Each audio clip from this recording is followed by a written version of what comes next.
Say what you want about CW's The Flash, or the Arrowverse, or superhero media in general. You could say, it's all the same. You're wrong. Or you could say that the CW is a trash pool that creates drawn-out melodramatic soap operas with a superhero boy demographic coat of paint. You're right, but let me finish. You could say, I'm a little obsessed and I should stop pushing the show down your throat, Noah. I'll watch it if I want to. Or you could just say, it's not for me, which I want to try to fix. Because I believe that The Flash, aside from talking about the amazing twists and turns, the compelling theme of duality, and how one's light side literally can't exist without the dark side, or vice versa, is structurally perfect and visually crystal clear in terms of how you should write a 1-hour drama. In this sense, The Flash is very formulaic, but that doesn't necessarily indicate poor storytelling. In fact, it's often required to keep up an episode's momentum. Following Jeremy Butler's book Television, serialized television can often be broken down into 6 distinct acts. At the very broadest and most simplified, they can be broken down like this. Act 1, setup. It establishes your episode's characters and establishes the main and subplots. Act 2 is your rising action. It will introduce complications, obstacles to plots, but you make progress in other ways, or small victories, kind of like chess, to reinforce character growth. Act 3 is the midpoint. It's a direct confrontation, resulting in either a major defeat or major victory that helps turn the tide of the story. Act 4 is the emotional center. It's typically the shortest of the acts and is a moment to recuperate. Characters discuss emotional stakes of the episode, the non-physical conflict. This often comes with a moral dilemma being explored. It's also typically the second plot point choice maker moment. Act 5 is the climax. Pretty simple. It's the physical follow-through, the final confrontation for each plot. Finally, Act 6 is a resolution. It's pretty much almost an epilogue. It's a reaffirmation of the conclusion or information gained at the end of the climax. Because of television structure, this can often lead to a hanging thread of a larger story that is perpetually unsolved, called the narrative problematic, which we will get back to. It's essentially the exact same as a feature film's 3-act structure, but to really compare and contrast, let's dissect one of my favorite episodes in terms of how it works on its own and how it feeds into the larger story. That's season 1's mid-season finale, episode 109, The Man in the Yellow Suit. I found him, Dad. I found the man who killed Mom. The man in yellow, the one in the lightning. He's taken enough from us already. Don't let him take any more.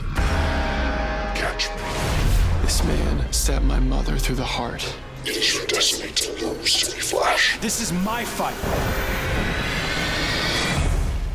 Act 1 is scenes 1 through 6. For the A plot, we see that the Reverse Flash is active.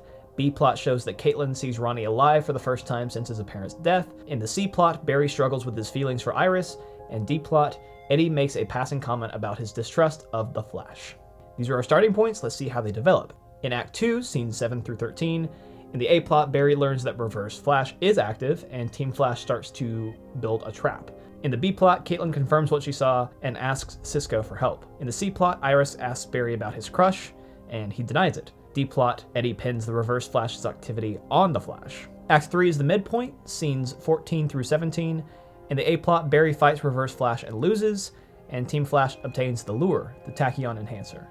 In the B plot, Caitlin finds and talks to Ronnie, but he doesn't recognize her. This is sort of a wrap-up of what we've been building thus far. Barry faces a major defeat, the team as a whole gains a major leg up, and Caitlin seems to get a victory, but this doesn't lead anywhere for her. She's at a dead end. Act 4, the emotional center, is scenes 18 through 20. In the A plot, Barry faces pushback for getting too emotional in the trap. In the B plot, Caitlin and Cisco discuss if Ronnie is too far gone. And C plot, Barry talks with Joe about Reverse Flash and his crush with Iris. Again, these scenes on the surface may seem like a poor attempt to reach the CW's quota for melodrama, but it's as plain Jane of a presentation that I've ever seen of characters reeling from the consequences of the midpoint. Also, you'll notice that up to this point, hardly any development is given to the D plot with Eddie, and the reason for that is because, quite simply, it is a D plot. It should not be given as many scenes or as much development as the A, B, or C plots. Specifically in this episode, the actions of the A and C plot tend to interweave themselves with the D plot, although we don't see Eddie's journey necessarily beat for beat on screen. In Act 5, scenes 21 through 23, the A plot shows Barry coming to fight Reverse Flash, but he ends up getting away. And the reason for this comes in the B plot, where Ronnie comes to the rescue but flees before Caitlin can talk to him.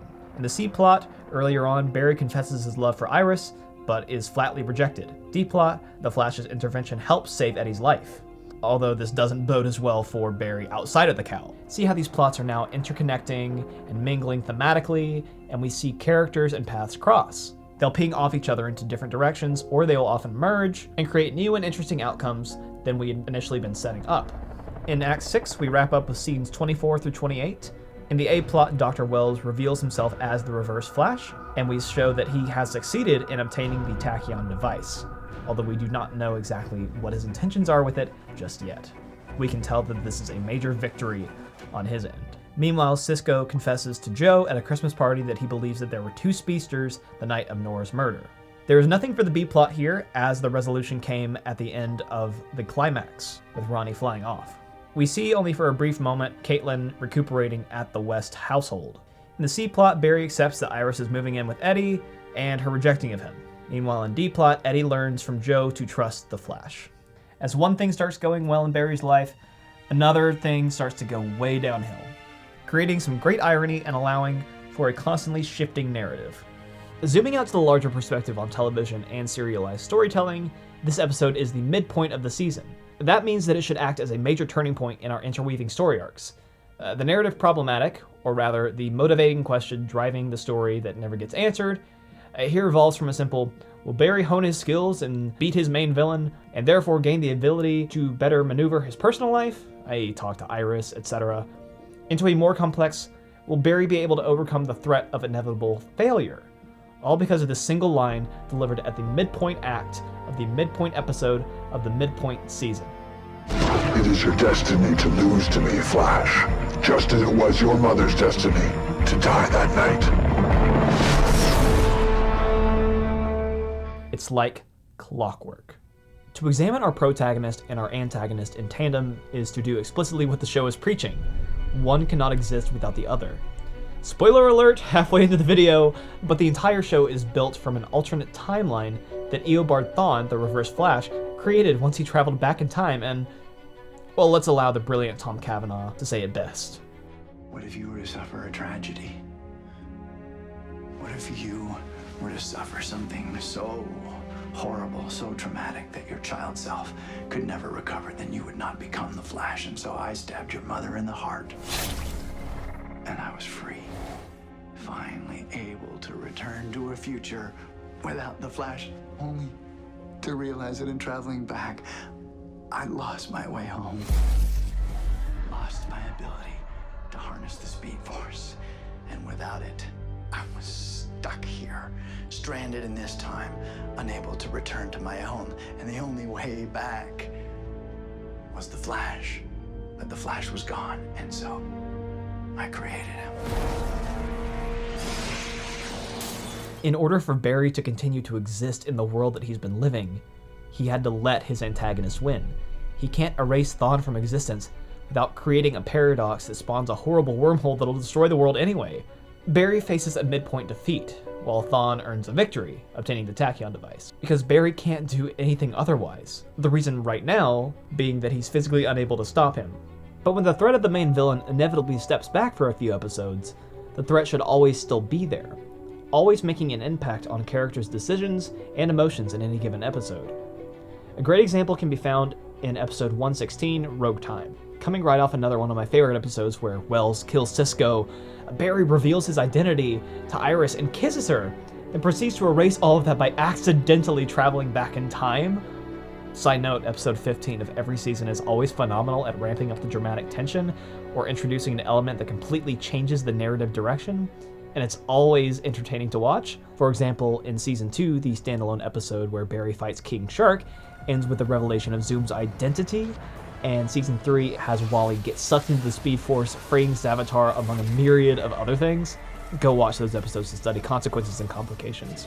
Oh, and 407 is great too, but that's another tangent. Anyway, once Barry travels back in time, he's told by Wells that he can neither reveal what happened in the previous timeline, nor try and change the outcome. He does, causing more harm than before. In essence, it's a standalone episode featuring the Rogues, but it plays into the narrative problematic in a pretty on-the-nose way by having Barry's motivation be to escape the inevitability of fate that I've been harping on about. But I will have the opportunity to travel back in time in the near future and save my mom. How many more people could die if your mother lives? He sees time stop before his eyes. He exists outside of the realm of time, but can't alter it. He can't bring anyone else into that flash time with him either. This power is an end unto itself. Even though he has the power of gods, he needs to accept his reality, despite the hardships. Maybe I tend to gravitate towards certain media and themes. It's cheaper than therapy. But even in an earlier example, the narrative problematic of Barry using his powers to boost his relationship with Iris can be seen in the clandestine meetings between them and Jitters, and inadvertently getting her in more danger by dragging her closer to the action. I don't want you telling Iris about anything you can do. Any of it. I want her safe. Promise me. Regardless, the main point is that Barry always accepts his role as the protector, not the meddler. He's the same, but changed. Done using one of my favorite tropes ever, dialogue parallelism. Body may not be able to handle those speeds. You'll die. I have to try.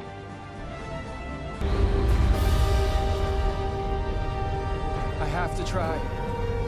God dang, who's cutting onions? I swear to God. Anyway, back to talking about themes and introspecting a little bit.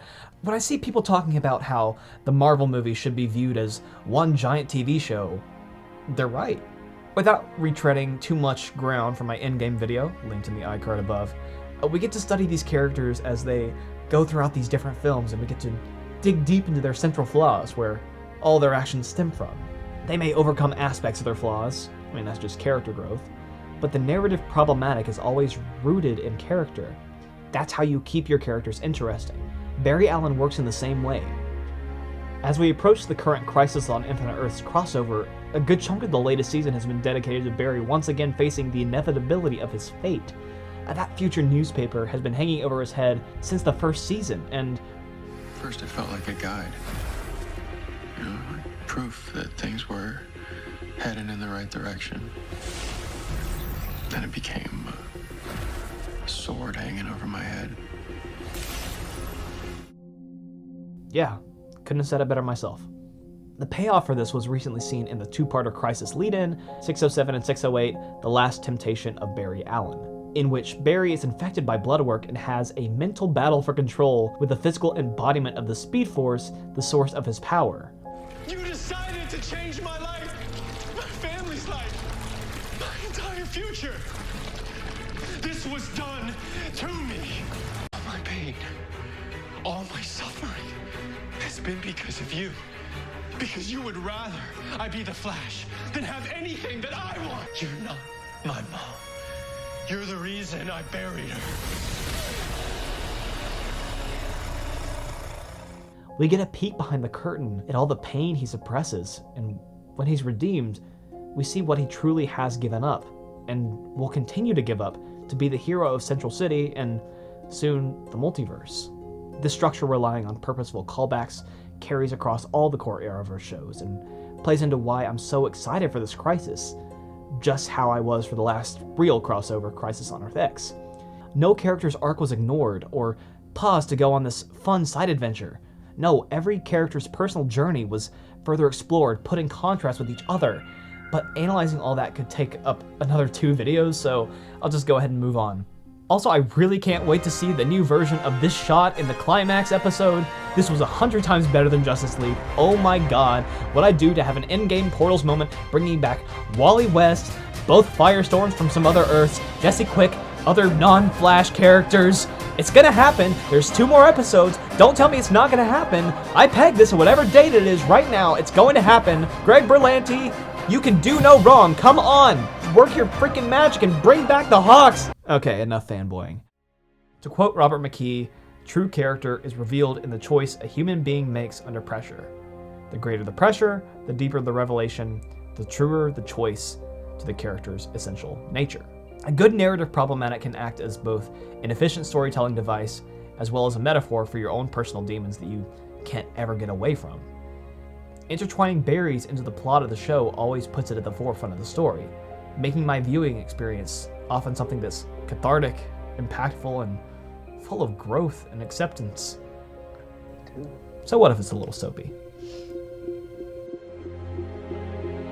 Do you ever think about stopping what's about to happen?